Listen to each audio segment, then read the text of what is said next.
votre sujet? Alors, mon sujet s'appelle, je l'ai intitulé « L'effroyable imposture des droits de l'homme ». Astrid Dubois. Astrid Dubois. Il faudra me répéter le sujet, s'il vous plaît. L'effroyable imposture des droits de l'homme.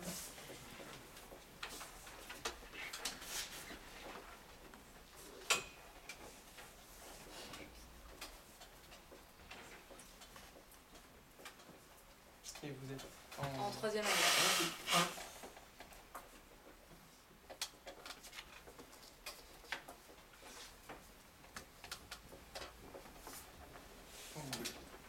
Messieurs les membres du jury, cher auditoire, bonjour. Si je me présente devant vous aujourd'hui, c'est parce que je suis habitée par une prétention. Une prétention qui n'est pas tant celle de gagner ce concours, bien que, mais plutôt celle de vous faire part de mes réflexions et peut-être vous ouvrir les yeux sur quelque chose qu'on croirait acquis depuis bien longtemps.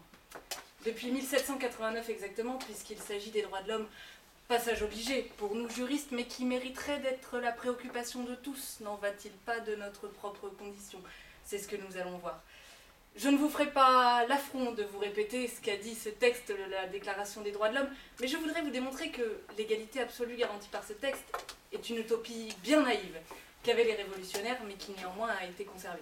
Je ne suis pas la première.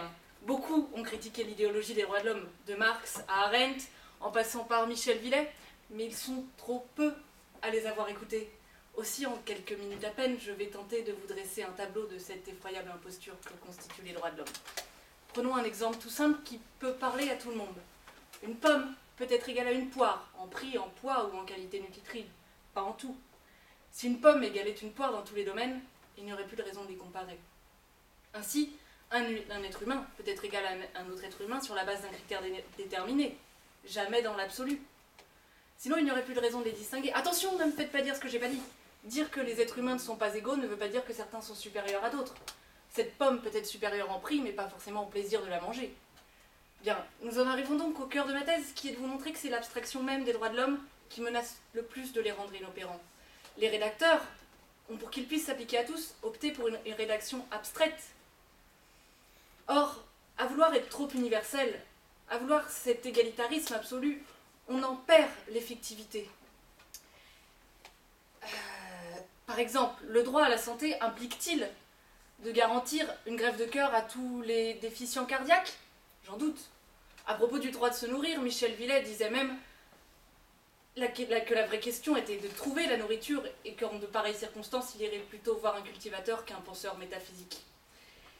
C'est qu'il est contradictoire d'affirmer à la fois la valeur absolue de l'individu et l'égalité des individus. Si tous les hommes se valent, s'ils sont tous fondamentalement les mêmes, s'ils sont tous des hommes comme les autres, alors ils n'apparaissent plus comme irremplaçables, mais comme interchangeables. Dès lors, l'homicide est pensable. Et oui, les droits de l'homme, à leur plus haut degré d'abstraction, légitiment le meurtre. Les hommes ne se distinguant plus par leurs qualités particulières, mais par leur plus en moins grand nombre. Mesdames, messieurs les jurys, chers auditoires, un monde où tous se valent n'est pas un monde où rien ne vaut une vie, mais un monde où une vie ne vaut rien. Merci.